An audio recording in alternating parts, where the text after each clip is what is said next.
This year in the legislative session in Frankfurt, there was a lot going on up there. I know y'all read the news every day, but I'm going to specifically talk about what was accomplished for agriculture. We had a really good session this year. I feel like that there were a lot of things that we did in agriculture in that session that was important to us. After we set our resolutions in December, our board of directors has a board meeting that afternoon, and we set our priority issues for the year. So some of the priority issues that we saw move forward this year on the state level was we maintained the 50% allocation of the master settlement agreement. So we helped maintain that. Those funds go in the Ag Development Fund, which goes to the counties and the state. And those dollars get put back on the farm. So that's important that we maintain that. Also, we got funding for the Soil Erosion and Water Quality Cost Share Program. Those are also dollars that go back to the farm. I think that's what's important to us. If we can maintain those dollars that we can put on the ground on our farms, that's important for us.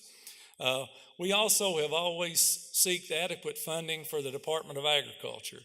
There have been cuts going on there, but the Department of Agriculture actually had an increase in funding for the second year of the biennium, so I know they're appreciative of that, so I know we worked hard to do that. So those were three of the things that we worked on that were important to us on our priority issues.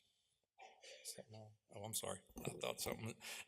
Also, in the General Assembly, there were a few things that were there that didn't get put in the original budget that was put out, and those things were important to us. First was the Breathitt lab and the UK lab. Those diagnostic labs are so important to us, agriculture. Breathitt in Hopkinsville, the UK lab in Lexington. Animal agriculture is so dependent on those. So we're glad that funding got put in there, but it was zeroed out in the original budget. Also, Western Kentucky's universities, the Mesonet site, the Kentucky Mesonet.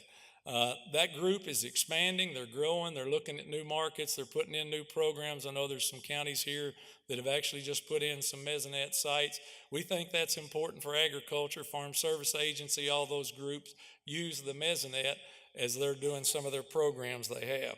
Also, the Division of Conservation. I know we've got a lot of people in this room that work with the Division of Conservation, and those direct aid funds that came back to those counties was put back in. That was important to us as we moved forward.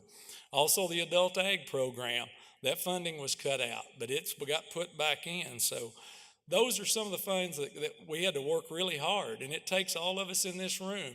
We've got staff that does a great job, works for us every day. It's in Frankfurt. But it takes all of us to make this happen, knowing your legislator and your senator and working with them as we move forward. Other things that we worked really hard on that are really important to us, we maintained our sales tax exemptions for our ag inputs. That's something that continually keeps to be looked at. That's something that we've got to keep on the forefront, is that we keep those sales tax exemptions. House Bill 44, I know we've talked about that time and time again. The people in this room are the ones paying property taxes. If they change that formula, it'll raise your taxes. So that one's important. The 22.2% allocation that goes to our gas tax, that goes to our rural roads, we have to maintain that portion that comes to our rural roads, because we need that infrastructure in our rural counties so we can get our products to market.